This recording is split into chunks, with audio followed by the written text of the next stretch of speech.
अवकाळी पावसाचा कहर, द्राक्षबागा उद्ध्वस्त, बेदाणा भिजला. सोलापूरच्या वैराग भागात पुन्हा एकदा अवकाळी पावसाने वादळी वाऱ्यासह जोरदार हजेरी लावत शेतीला मोठा फटका दिला आहे. काल झालेल्या अवकाळी पावसामुळे बागायतदार शेतकऱ्यांचे प्रचंड नुकसान झाले आहे. इर्लेवाडी शिवारातील द्राक्ष उत्पादक शेतकरी दत्तात्रय गायकवाड यांना या वादळाचा सर्वाधिक फटका बसला.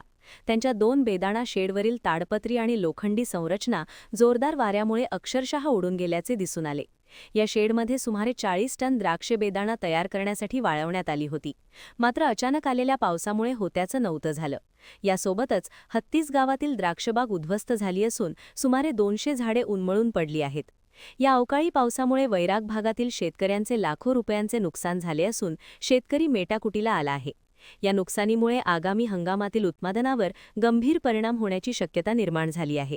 त्यामुळे प्रशासनाने नुकसानीची तात्काळ दखल घेऊन भरपाई द्यावी अशी मागणी शेतकरी करत आहेत.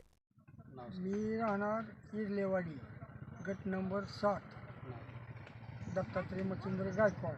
माझे 4 एकर जमिनीचं क्षेत्र आहे. त्या क्षेत्रामध्ये माझा 40 टन माल, कच्चा माल निघाला होता. मी ती शेडवर टाकला होता आणि माझं एक शेड झाडायला आलं होतं. 1-2-3 दिवसात झाडून निघत होतं. त्याचा कमीत कमी 7 ते 8 टन बेदाणा होत होता.